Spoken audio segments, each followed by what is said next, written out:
Well, hello everyone, it's CM Kozeman again. Today we are going to be talking about the vampires of the Aegean from an amazing historic source. Now, before beginning though, you might be a newcomer here since this video is kind of different from the rest of the videos in this channel, but rest assured that this is a nice channel full of quirky stuff. So if you follow me or click the goddamn bell icon to beat the algorithm, and also like and maybe leave a comment, I would be really helpful.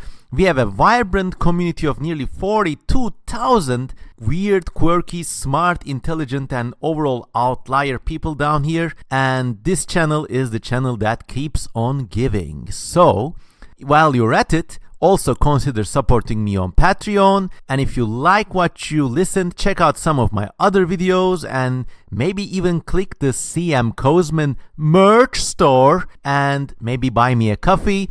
Certainly, I set aside hours of my daily life to talk to you about weird and little known things such as Mediterranean vampires. And if you check out the rest of my channel, almost everything I post here is unique research, new content. I'm not regurgitating stuff that other people do like many other YouTube channels. So I would really appreciate it if you put your money where your ears are and kindly donate. Yes.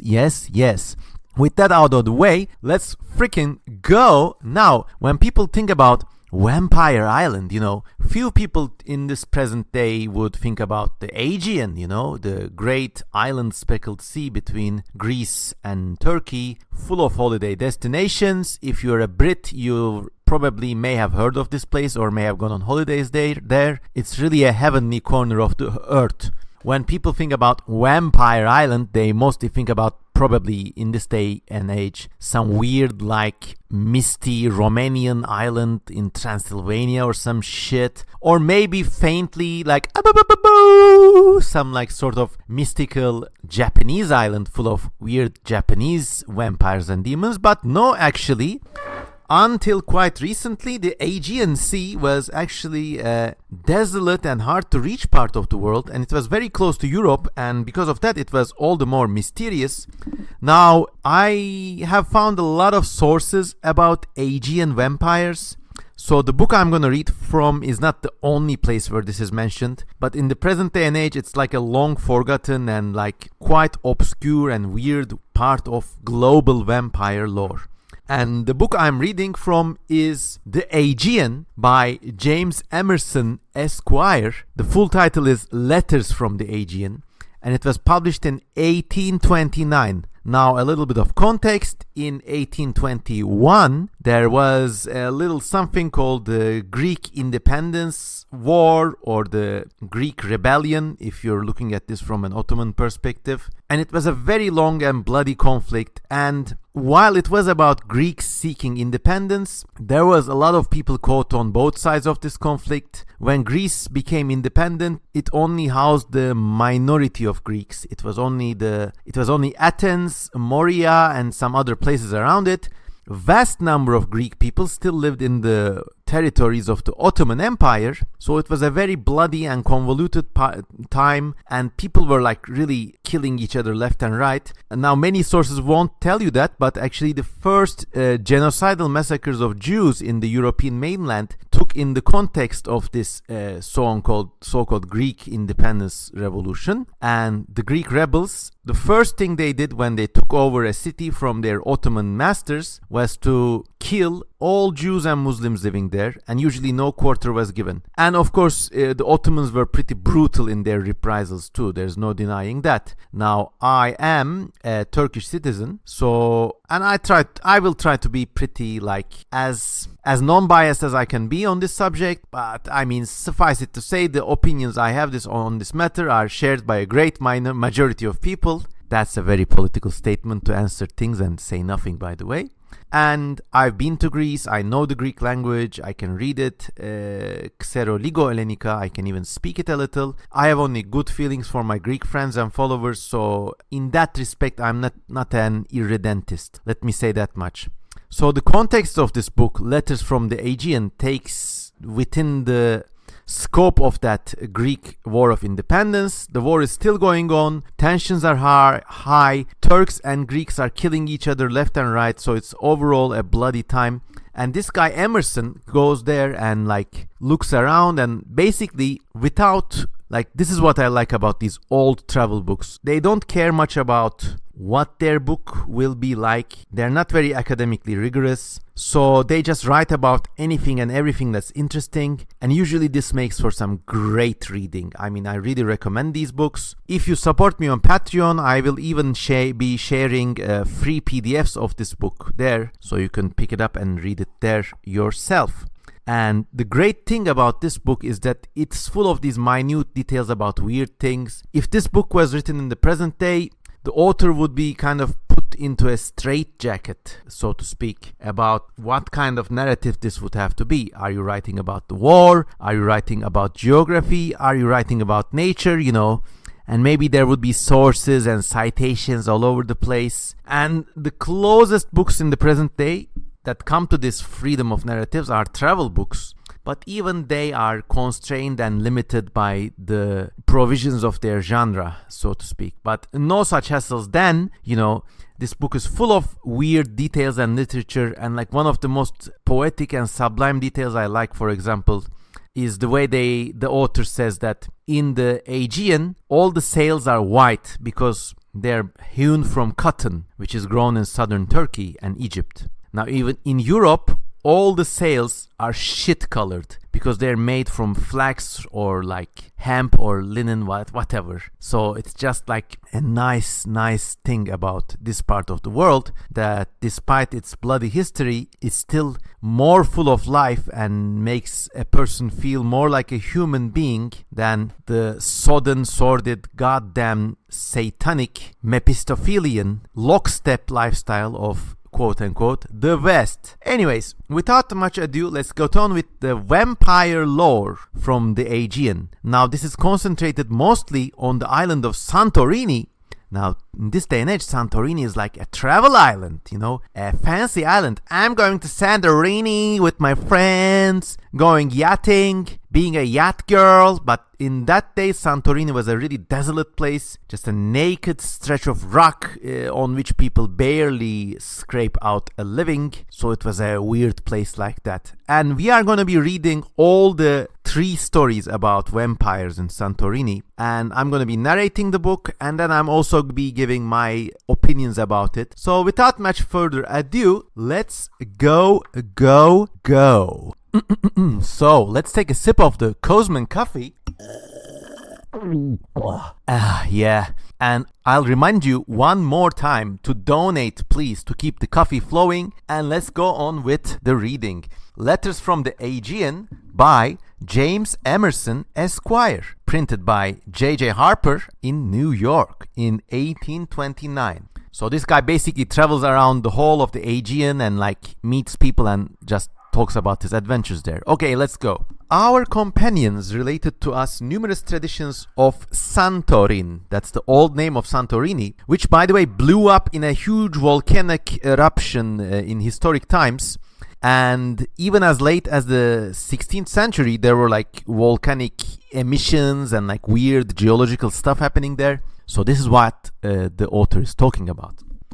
And each had some marvelous tale of ships from whose anchors the earth had suddenly sunk away, of fishermen whose lines in well-known spots had ceased to reach the bottom. And motherfuckers just throw in a sinker. Oh no, the bottom isn't there. Some freaky geological shit going down. Of kayaks that had split on rocks whose previous existence was unknown. New rock manifested, server changed. Of fires that shot at midnight from the cliffs, of waves that rolled wreathed in smoke along the shore during the coldest tempest, of ships whose pitch ran melting from their seams amidst the scalding waves. So the guy set out on the ocean, well, on the sea, in the cold winter, but in the middle of the coldest sea there's a boiling spot. How freaky. Of noises heard beneath the earth, like the distant din of battle. Of children who had been suffocated with sulfurous fumes as they slept in the shade upon rocks. That's creepy. And of spirits that haunted the cliffs and rendered Santorin more truly the Isle of Demons than the Isle of Peace. Well, that's a creepy interest. That's a creepy intro. The grand interest of these narratives, however, seem to arise from Santorin being the chosen abode of the Vrokolakos, or the vampire of the Cyclades. Now let's spell this guy out. VroukolaKos. And just actually Google Vrokolakos and Greek islands or the Aegean, and you will find many more sources about this weird thing. It seemed to be like quite a popular and weird phenomena back in the day. This popular superstition, which varies from the vampire tales of Hungary, in the demons being merely attached to mischief and not addicted to blood. So the Aegean vampires are not bloodsuckers, or they're not like handsome fuckboys who come out at night and like do some kinky blood action. No, they're just like mischievous spirits, almost like poltergeists in a way. So he goes on, supposes the evil spirit to enter into the lately deceased body of his victim after internment and reanimating it to visit the homes of his former friends, inflicting on them the bitterest torments and unceasing injury. So this vampire, it's like more like a ghost. You know, someone who has had unfinished business in life and they just go around fucking shit up. Yeah, more like a ghost, or kind of like a goddamn fucking zombie ghost. You know, you die and come back like a goddamn zombie, but also have like some ghostly action powers. Anyway, let's go on reading. In this case, the only effectual remedy is to disinter the carcass of him who is supposed to be Vrokolakos, and the confirmation of the fact depends on its being found with the flesh undecayed and the blood still bright and fluid in the veins. So you have to like go to their grave and unbury the motherfucker, and if they look like they're just sleeping, they might be a Aegean vampire zombie ghost. Going on, an exorcism is then performed for the dislodgement of the demon, and should this prove ineffectual, the heart is next torn out and consumed, or the body, cut into several pieces, is burned at different quarters of the shore, and its ashes strewn upon the winds and the sea. I like this kind of writing. It's really fun to read.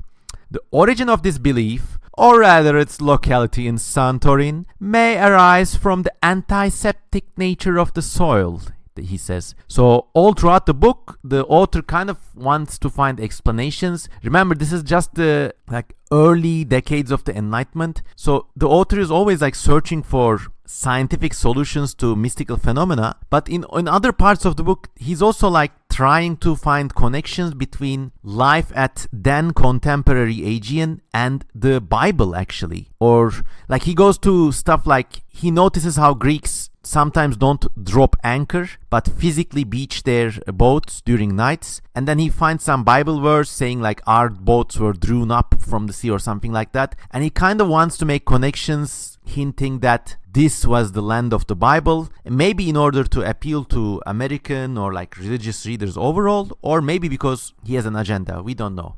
So anyways, he thinks the antiseptic soil of the island is kind of like preserves dead bodies, and this is why maybe they have the vampire zombie myth. Anyways, going on, a doctor named Father Richard the Jesuit mentions, among other facts, that the remains of the dead are not infrequently discovered long after burial, fresh and unfaded as the moment of interment, with the exception of being swollen and inflated. But this, the doctor shrewdly remarks, is attributed to the effects of clerical excommunication rather than the influence of demons.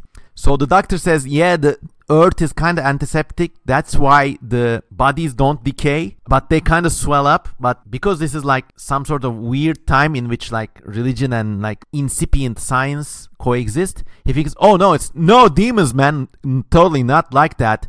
It's because they've been excommunicated. Of course, the guy probably doesn't know anything about gastric gas buildup or like the bacteria decay your flesh and you swell up, lots of ugly stuff. Anyways, let's go on. From the antiseptic quality of the soil and the frequent discovery of undecayed carcasses must have evidently arisen the superstition of the Roukoulakos, and throughout every island we find some tradition of the demon or some legend of his barbarous enormities.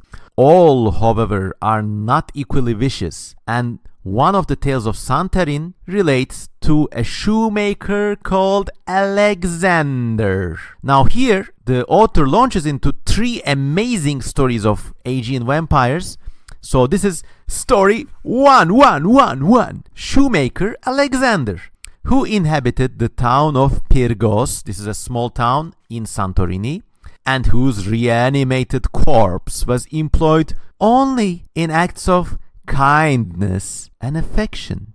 Some day after his decease, Alexander was seen returning to his house, frequenting the walks to which he had been accustomed, and casting wistful looks upon his family. In a short time, he proceeded to occupy himself in his former pursuits. During the day, he kept his wonted seat, I think where he worked at, basically. So back in those days, you did not work in an office, but you had like a place near the village square or the bazaar in which you sat on and carried on your trade. A much more human way to live, in my opinion.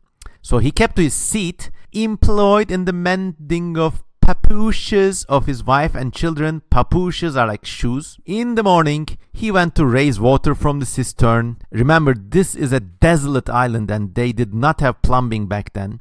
So every place like this has cisterns and you have to get the water from there physically or you don't have fresh water. And at evening, he returned laden with firewood from the hills. Of course, in those days, they did not have natural gas or electricity either. So in order to keep warm, you basically have to collect wood or bushes or driftwood and burn them. It was like a non-stop grind life where you grind not for money, but basically in order to keep warm and keep fed and basically to have water as not to die of thirst. So a more like real kind of lifestyle back in the day. So this vampire was a good vampire. He was like a good kind-hearted zombie, mending the shoes of his wife and kids, getting firewood, fetching water. I wish every guy was like this, you know? Okay, innocent as his habits were, Alexander excited the terror of the populace. His grave was opened and his body consumed, and the power of the demon being thus destroyed, the unfortunate Alexander returned no more to Pyrgos. It's really sad. So these motherfuckers, this guy was just chilling, vibing, doing stuff for his wife and kids. They were like, oh no, he's too scary. Let's fuck him up. I don't know. They like consumed his heart and like destroyed his body or something. And he was no more.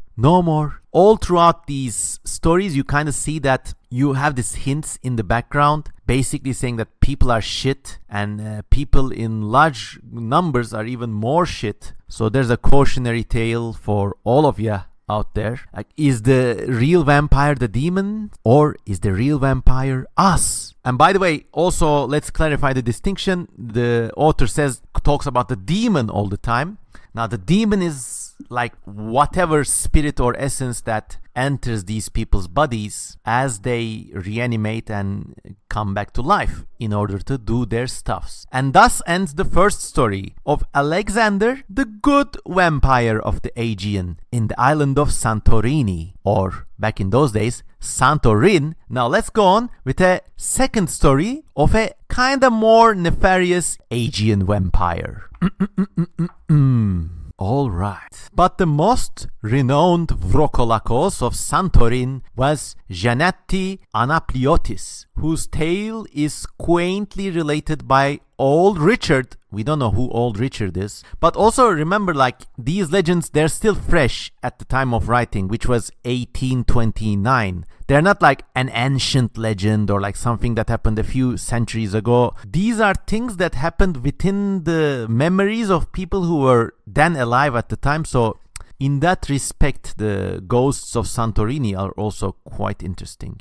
Okay, let's go. Janetti was one of the most unmerciful usurers in the archipelago. So he was an asshole moneylender, kind of like a bank or almost everybody working in the private sector in the present day. And there were few of his fellow islanders who had not suffered from his rapacity or avarice. As he verged towards his grave, however, his overloaded conscience began to oppress him with its galling burden, and as his limbs grew weak and his eyes waxed dim, the specters of the crimes he had committed began to haunt him in the darkness of declining life. So this guy was an asshole moneylender. He was basically hated by everyone on the island. Also, a nice hint why something like contemporary corporate capitalism could not survive in small towns or small communities, because to be even remotely successful as a contemporary corporate worker, you just need to be inhuman. You just need to be evil. You just need to be something that needs to be destroyed, something so evil it warrants being infested by demons and turning into a vampire. So also let me drop that out of my pocket as we read. So this guy was having regrets.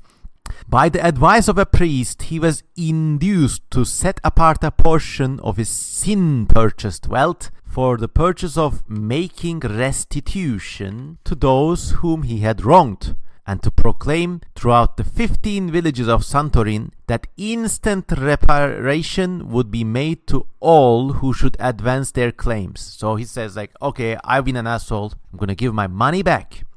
Without delay, the residence of the usurer was beset by clamorous hosts. So many people came over like, you swindled me when I was at my lowest, you asshole, give me back my money, blah, blah, blah. And month after month was consumed in the adjusting of pretensions of each and disbursing the sums of which they had been wronged. But in the midst of his arrangements, death stepped in to close the books of Anapliotis forever. Ere he expired, however, he charged his wife, to whom he had bequeathed the residue of his gold, to complete the good work which he had commenced, and never to dream of desisting while a creditor was unsatisfied, or a Mahmudi remained in her coffers. Now remember, this was in the Ottoman days, and a Mahmudi is a unit of currency. It's like basically gold sterling or something. It's an Ottoman coin of some value. And basically he says, I've been an asshole, I'm dying, but now my wife, you have to like keep going and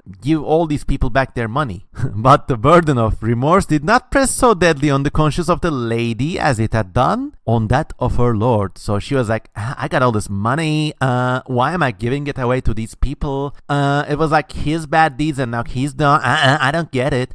For a few weeks she was like, okay, here's your money. She satisfied all those who came. But as her funds waxed low and lovers pressed around her, also this is like a really sad but a really real life thing, that like any money, any woman in those days, in this day too actually, in that part of the world. So if you're a woman who inherited some money, all these fucker lover boys and assholes crawl out of the woodwork. They start playing the nice guy on you. So dreamy. And they're all after your money. So actually I watched this happening in my close circle. I won't tell so much, but a close family friend died a while ago. And his widow inherited a lot of money. And now those slimy guys are all around her trying to impress her. But fortunately she has some sense about her. So nothing new under the sun. She began to make a selection among her claimants, distributing justice merely to her friends at first, and finally withdrawing totally from even these and abandoning herself to the society of her gallants. So she was like, I got all this money and this like young man. I don't think I'm gonna do this anymore, you know? So she was like untruthful, let us say, and I don't know, kind of being a bitch. I don't know. But, however, the spirit of Janetti was not so readily imposed upon. Scarcely had his fair wife desisted from the execution of his will, when the livid corpse of Janetti was seen parading the streets of Emborio, it's a town in Santorini, his well-known turban wound clumsily around his moldy brow, He was wearing a turban, as it was the custom in that day. I mean, many people dressed in that style back in that day. I wonder if Janetti was one of the members of the Jewish community of that island, by the way. It's not told in this narrative, but if he's wearing a turban, he's more likely to be a Sephardic Jew. I don't know. So he's a Sephardic Jewish vampire. I don't know. And his greasy robe flung carelessly over his withered shoulders. So he comes back to life. He comes back to life when his wife is being careless with his money. He roamed from house to house and thrust his sepulchral countenance into every chamber. The most hideous noises accompanied his wanderings. Doors sprung open at his ready touch, and no article of furniture was too ponderous to be overturned by the lately feeble but now gigantic strength of reanimated Janetti, or rather now the vampire who inspired his corpse. Do you like Daddy Cosman's weird accents, everyone? Let me know if you like the way I read these old writing. So he's become super strong now. He's almost become like a poltergeist, going from house to house, upending tables, moving objects and shit. And he's a righteous ghost too. Now, I don't see anything wrong with these ghosts so far. Like, one we saw was like just a good guy, you know, they just fucking destroyed him because of reasons, I guess. This other guy has regrets and like now he's come back to like set his wife right. Anyways, the boats on the shore were loosed from their moorings, and the nets of the fishermen were disturbed from their fastenings, and found coiled into raveled masses into which the veriest perch of Santorini could not find his way. So he's fucking shit up, sinking boats and destroying fishing nets. Cisterns were broken into, and their contents, collecting for months, scattered in an hour. Remember, this was a dry island, so people actually had to collect rainwater in order to have water to drink in the dry season. But this ghost just broke into them and fucked them up. Cellars were burst open, and the wine skins emptied on the floor, and frequently the husbandmen of the plain at the base of Mount Elias, this is a mountain of Santorini, would find in the morning 1/2 of their wines bled to death in consequence of the incisions made in their bark by the mysterious Vrokalakos of Janetti. Now, in Santorini, people also cultivate wine, so this is what the author is talking about. He would break into vineyards and fucking cut the vines down, they would die. So the husbandmen are the wine growers. But what was chiefly remarkable that these visitations were solely confined to the dwellings of the friends and suitors of his wife, while families of those whom he had wronged were free from any other annoyance than the terror excited by the fame of his exploits upon others. So this guy is not hurting people he had wronged in life, but is only messing about with those like assholes and lover boys and general fuckers who are trying to like get it on with his widow. Night after night did he beset the house of the Signora Anapliotis. In vain she sought to hide herself from his hateful presence. In vain she closed the massy door on his approach. He had nothing to do but breathe upon the oiled paper of the windows. Another interesting note that in those days not every window had glass panes, but some of them were covered with oiled greasy paper, and the paper shrunk shriveling beneath the unearthly blast of his breath, and disclosed the grave-like features of the usurer, foaming and gibbering at his faithless spouse. So she's like, "Oh my God, there's something in the window! Oh no!" And he's just staring in. Bitch better have my money. The powers of the church were at least forced to interfere, and Madame was recommended to recommence the liquidation of Janetti's debts. The expedient was in an instant effectual, and the vampire returned to his tomb. So from here we learned that, like, okay, as soon as his widow goes back to giving his money away, vampire is satisfied, and also likely this guy was not a Jew, because then the church would not have been forced to. intervene. Okay, but no sooner did she again desist from her business of retribution than the Vrokolakos returned with his noises, threats, and his fearful countenance. Again, the priests were resorted to, but while they prepared to exhume and exorcise the body, reparation was made to the last of the injured claimants. The grave of the vampire was, however, opened, and his still untainted flesh was burnt upon the shore. His spirit was appeased, his demon was expelled, and Jeannetti returned no more from the land of forgetfulness. But, adds a quaint historian, it is my own private opinion that the pest was allayed less by the interference of the priesthood than by the equitable discharge of his engagements. So they burned his body and did the whole exorcism shit on him at the same time as his bitch ex-wife said, okay, here, have your money, and gave the last of the money away. And I wonder which one caused him to rest for good. Alright. I love how these stories are not cautionary tales about Satan or demons or shit, but they are basically cautionary tales about people, society, and basically how stupid and evil people can be if given half a chance. Who is the real vampire, man? Who among you is the real vampire? Okay, going on. These traditions are rather old, but to the present moment, the belief is not abandoned in Santorini, and our captain, a stately old man whom I have before mentioned as a native of this island, informed us of an incident which had occurred to his own knowledge. So people still knew about vampire stories. And here we launch into the third and biggest and most amazing, blood-soaked, sad, tragic, almost Shakespearean vampire story.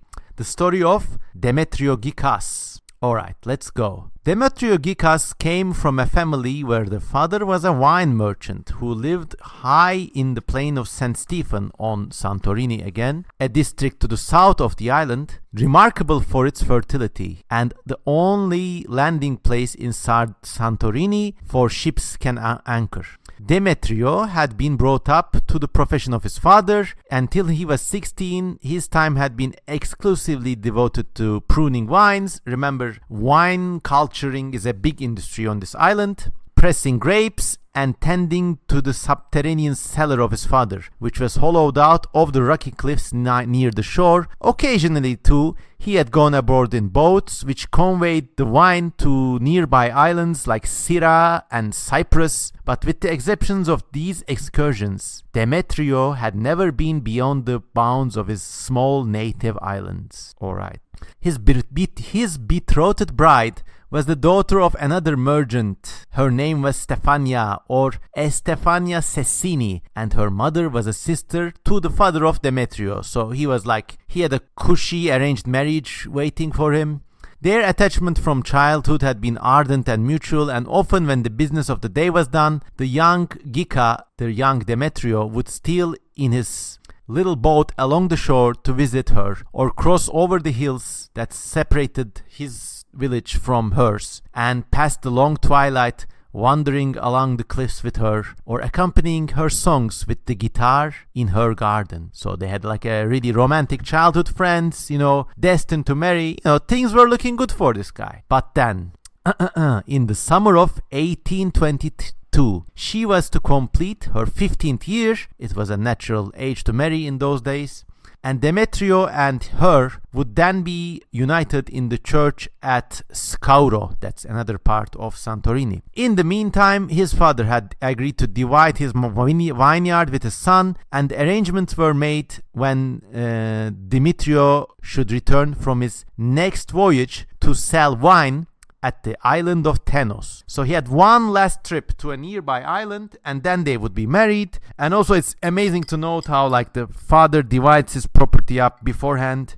This boomer generation could really learn something from parents at that age. In this day and age, the boomers have all the property, all the money, all the shit, and everybody born afterwards can just get fucked, I guess. They're so selfish. But look how the father divides his property before his son is married. That's what I call solid generation management.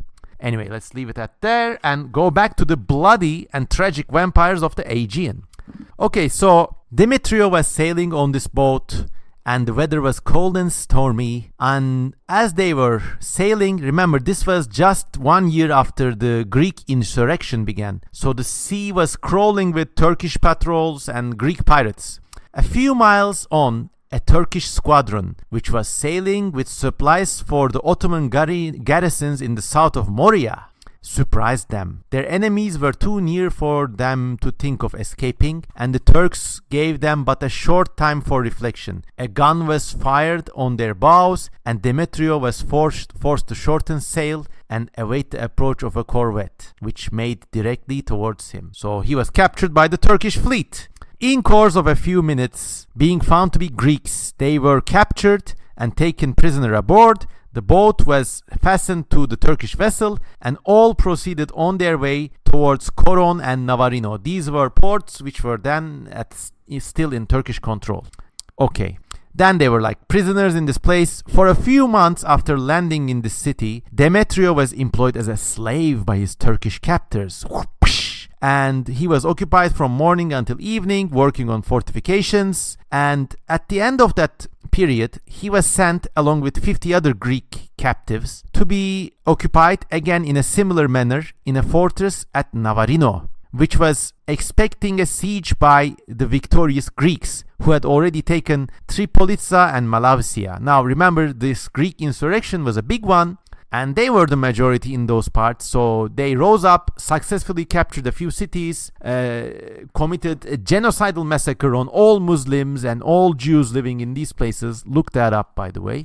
And they were now coming for the castle in which this guy was held captive. Okay, let's look. The Turks took precautions, but the Greeks arrived ere the garrison was yet fully provisioned, and the chief commander of the Turkish garrison, after some brave but ineffectual sallies against the Greek assailants, was forced to retire into the castle and act solely upon the defensive. So the Greeks lay siege to this castle, and the Turks, along with Demetrio, our lead character, are trapped in there, starving. Here, as the approach of famine was every hour becoming more appalling. One of the first measures of the commander was to order the execution of the prisoners, in order to diminish the numbers of consumers of their now scanty stores. More than 100 captive Greeks were accordingly butchered on the walls in sight of their besieging friends. But some 10 or 12 of them, including Demetrio, saved their lives by renouncing their faith and converting to Islam. A couple of them leapt to their deaths in honor, and one of them actually survived this fall and informed the besiegers, saying that some people there converted to Islam, including Demetrio Gika, who was among them. So that's how the besiegers learned of the news. So as it was often the case in those days, religion was less of a matter of faith and more of a matter of political alignment, and it was like the worst thing you could do to renounce your religion. You became a turncoat and everybody shunned you. So, more polite than brave, the wretched Demetrio had reconciled himself to this degrading conversion by the reflection that his apparent abjuration was authorized by necessity, that it was merely nominal, and he was still a Christian at heart. So he thought, like, I could just appear to convert, save my ass, and still be a Christian. But no, many people had other ideas. Then the news reached his family, actually, and it was awful. During this long interval of the siege, the distracted family of Demetrio awaited in vain for his arrival. And the day after day, Stefania, his soon-to-be wife, climbed up the cliffs of Akrotiri to watch with wistful eyes the first glimpse of the snowy sail emerging from beyond the horizon, basically. And night after night did she kindle on the steep of the wonted fire, singing to hail the bark that must never return. Week after week passed on amid mingled fears and hope, But then 1 month had slowly succeeded to another, and still he came not. At last the dreaded news of his conversion arrived. He, in whom so many cares were centered, had ceased to be Christian, ceased to be one of his nation and his church. That Demetrio, their most loved Demetrio, was now an apostate, a renegade, a Muslim, leagued with their foes and marked for slaughter by their friends. I'm certain that many people currently living in Turkey can trace their ancestry to such unlucky cases of basically threatened conversion. I mean, you look at the surrounding areas and you look at the people, you see. All right. So reading on, the father of Demetrius soon sank beneath the accumulated shame and sorrow that was heaped upon him. He died of sadness and was buried by the chapel of Messina. And as no Turk was permitted to dwell or hold property on that island, his farm, his inheritance of his wretched child, devolved upon his distant relatives. So his farm was divided, and like the Turkish state could not take control of his estate either, so all was lost. Alright, sad state of affairs for Demetrios' family. But listen on, there's worse in store. But shame, nor sorrow, nor apostasy had wrought any change in the breast of Stefania. The dangers of her lover had aroused all the energies of her attachment, and she loved him more dearly for the very hatred with which others looked upon his name. So she still loved him, and she actually loved him more because others denounced him. Very base thing to do, actually, like sticking out for your lover.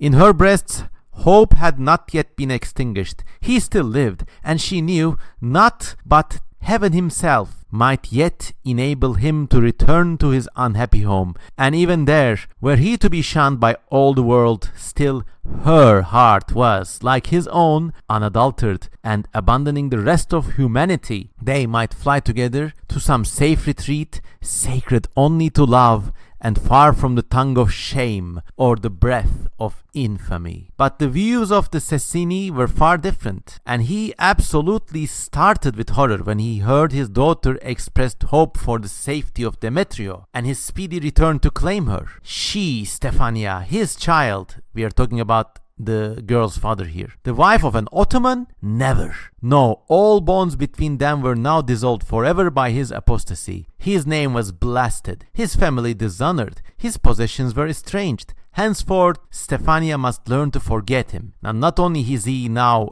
an infidel, a turncoat, but he's also penniless. Remember, the government relatives confiscated their property. But that was a task more easily said than accomplished. The unhappy girl, however, simulated obedience while her heart was upon her lip, and yet the smile that she sometimes displayed was less the effect of the effort than the dim sunshine of a distant hope that would still beam across her mind and support her sinking affectation. In the meantime, the siege of Navarino was drawing to a close. The Greek besiegers were almost ready to take the Turkish city, and day by day the provisions of the Turkish soldiers disappeared to such a length that the Muslims were getting ready to surrender. At last, by the way, they did surrender, and too weak even to sustain the weight of their sabers alone, they surrounded their garrison, and the Greeks took over the castle. The Greeks, during this awful crisis, were frantic at once with the knowledge of their recent victories in other places and the slaughter of the Greek patriarch in Istanbul. Now, while this revolution was going on, the Ottoman Empire took some really harsh countermeasures, which included the execution of the Greek patriarch, who normally resided in Constantinople, the name Dan of Istanbul. So the Greeks were really out there for blood, They made one final assault on the walls, defeated the Turks, threw open the gates, and on the terms of their lives being spared, the Turks were allowed to retire to a nearby place called Koron. The Greeks complied with their request, and with Demetrio the apostate, all the Greeks were banished to another place, basically. There, Demetrio found 5 others among his companions who had, along with him, embraced Islam. They were all that remained from the original number. So there are a lot of tribulations. They somehow try to win their place back as Christians by hijacking the vessel that was taking them to the safe place with all the other Muslims who were allowed to leave that castle. But there's a lot of massacres and like some troubles. What ends up happening is they abduct this boat, but their plan fails. They get kind of shipwrecked in another place, and after a long series of tribulations, only Demetrio escapes, and now he's like a changed man. So in the meantime, Stefania is still in Santorini, sad and still waiting with a little bit of hope for the return of Demetrio. It's like a star-crossed tragic lovers kind of thing. Very, very Shakespearean. Time brought no assuagement to her sorrow and changed no grounds for brighter anticipations of the future. For some months she lingered like a spirit around the haunts of her childhood, restless, joyless, despairing. In the evening she would be seen reclining by the seashore, her eyes fixed upon the waves. At the long last, Demetrio does arrive in Santorini. He had succeeded in reaching Modon. He had sailed in a Turkish cruiser to Smyrna, which is another big city and a big Greek city in Turkish land, and today it's known as the city of Izmir. And then he returned to his native island. As he stepped ashore, however, every eye encountered him with abhorrence and dislike. He found that even those on whose friendship he had most firmly calculated shrunk from him with detestation as a convert. And the elders of the island suggested in the council a doubt as to the propriety of permitting a Muslim to live among them. So to his fellow countrymen, his apostasy is all too real and he's shunned. Now, people are evil and tribal like that, you know. As soon as they see one fault, they do everything they can to shun you, shame you, to cast you aside. This is something very real. You don't need to change religions during a time of national rebellion, but like you see this cliqueiness in everything that people do, and it's just disgusting. So far, by the way, notice we haven't seen any vampires yet. It's been just one adventure of tribulations and conversions, and these people are really having a tragic time. This objection, however, was removed by the first act of the renegade, which was to avow his recantation before the bishop and clergy of this island and perform a lengthy penance for his temporary estrangement of the Christian faith.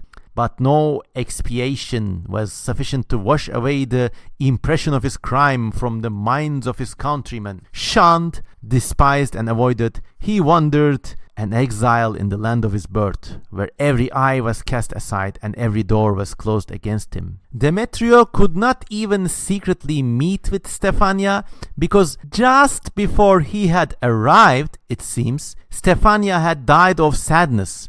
So he's doubly shocked, like he's shunned as a convert, plus he's lost the love of his life by only a day. For some time, he wandered about the shores of the island and was occasionally seen in the church of Pyrgos, but he spoke to and associated with no one, and nor did he even attempt to reclaim from his relatives the estate of his father. For my own part, I always pitied and blamed him, and true numbers were of the same feelings with myself. They were deterred by the fear of his enemies from showing him either sympathy or kindness. So the person who's telling the story, he kind of felt sympathetic for this guy's plight, but he couldn't do anything because, what are all the other people gonna say? Familiar story. At last, during the winter of 1823, he was missed from his accustomed haunting grounds, and people were the more astonished because his disappearance was at a period when the violence of the weather rendered it impossible for boats to leave the island. So he just disappeared, but he could not have left the island. What's going on in here? The singularity of his departure was spoken for a time, then all mention of Demetrios died away. And at last, in a few weeks, poor Demetrio was as thoroughly forgotten as if he had never been born on Santorini. It chanced, however, that one evening, during a tremendous hurricane which blew all over the Aegean, a boy who had been tending some cotton plants near the plain of St. Stephen, arrived and claimed that he had seen Demetrio seated on the peak of Mount Elias during the storm. So he was seen sitting on the tallest point of the island, like a dervish or a ghost or a vampire, and that he had afterward passed close to this boy as he was descending the cliff near the vineyard of the old Gika. So he was near his own family property once upon a time. For some days the story was laughed at as impossible, but it was soon confirmed by the united testimony of numerous shepherds and fishermen who had met him at various points of the island and the bay between the island and the nearby smaller island, that it was evident that it could be no living being but a Vroukolakos, a vampire, whom they had encountered. This guy was back as a vampire. All were convinced that a vampire had taken possession of the body of Gika Demetrios, and this very circumstance was sufficient to assure them that his return to Christianity has been acceptable to the Virgin and to Christ, since no vampire was ever known to reanimate from the remains of a Latin or a Muslim or a Jew. Get a load of this shit. So no one believes him when this guy does penance and converts and pleads. They all shun him, the motherfuckers. No, but when he dies and becomes a vampire and then, we should have known, whack, whack, whack, he was a Christian after all. Get the fuck out of here. People are so evil. People are so evil that vampires seem tame by comparison. It makes my blood boil just reading about this. Regret for their cruelty now inspired every mind, and everyone on the island set out to discover the body of Demetrio in order to perform an honest exorcism about it and procure rest in the grave for his poor remains. Oh no, we were so wrong. However, their search was for vain. They could not find the body. Day after day they searched. Nothing could be found. But the troubled spirit was still not appeased. Look, if at this point the vampire has any vampire powers, he is quite right to terrorize or even kill everyone on this island, because they're awful cliquey motherfuckers who will turn their back on anyone the first chance they get. How awful. But the troubled spirit was still not yet appeased. Still at midnight and yet at early morning, Demetrio's ghostly figure was seen on the summit of the mountains, looking upon the bay and wandering over the hills of his former home. But chiefly he was observed frequenting the grave of poor Stefania. They also killed this girl out of sorrow, the bastards, and the spots around the island where they had so often wandered together in the calm lights of bygone evenings. Injury he inflicted on nobody, and so far from disturbing the repose of the villages, he seemed to run away from the walks of the islanders. Nor had any individual been able to approach him or break in upon his solitary watchings on the shores. One evening, however, one of these assholes saw the body of Demetrio issuing from a burial ground near the village of his family. He looked pale and withered, as one must do upon returning from the grave. He seemed more dead than alive, and he appeared to be able to descend to the cliffs and scarcely about to move. So the villagers looked at this location, followed this peasant, and found his remains. The following day, like all vampires, his body was found in the grave, fresh and undecayed. And they said it was even the blood was unstiffened. It was still warm to touch, but so pale and emaciated and wasted away he seemed that it was almost impossible to recognize it. Everyone, even those who had doubted it before, were now satisfied that this was Gika Demetrios, and this was his form as a Rokolakos vampire. His remains were conveyed in a boat around the island to a little chapel on a small islet called Teresia, and an exorcism was performed. He was then buried properly, and a proper grave was built over his remains, whatever remained of them. From that moment on, his spirit returned no more. His memory is no longer detested as before, and even those who had once spurned him for his apostasy now rather pity his fate and deplored his undeserved misfortunes. End of story 3. So there everyone, these are 3 amazing and sad and awful vampire legends from the Aegean, as recounted in this amazing book Letters from the Aegean by James Emerson. These kinda hint at how basically hypocritical and evil people are in large groups and communities. You know, we mostly romanticize this small town life, but in real life, a lot of shit goes down like this. People look for every excuse to hate each other, to have these petty vendettas, and to cast each other out. It's as if people are restless and just cannot enjoy a good time. And upon listening to all of these stories, in one of the stories, the guy just was a good husband and like carrying firewood and shit. And they just exorcised him. Why? Because he worried some folks. Fuck that. In the second story, the guy turned into a vampire after a lifetime of regrets being an evil capitalist, and all he did was haunt his wife and force her to give his money back to its proper owners. Like, he was exorcised and he found peace. And then the poor story of Demetrios Gika, awful. He converted to save his life. He recanted. They destroyed his lover's life. They destroyed his father's life out of shame. They took all of his property. They saddened him so much that he turned into a vampire. And only when he became a vampire were they like, we were so wrong. How bad of us. Because only a vampire could be Christian. Fuck this logic. Fuck all this vampire bullshit. This was an interesting story. I hope it inspired you, and I hope you can find some morals in this. Thank you for listening to Daddy Kozman ramble about Mediterranean vampires. And if you like this story, please leave a comment in the comment section, and also please consider supporting me on patreon.com. As always, have a nice day and goodbye. Remember, it's better to turn vampire than to deal with all this hypocritical bullshit that people throw at each other. Goodbye.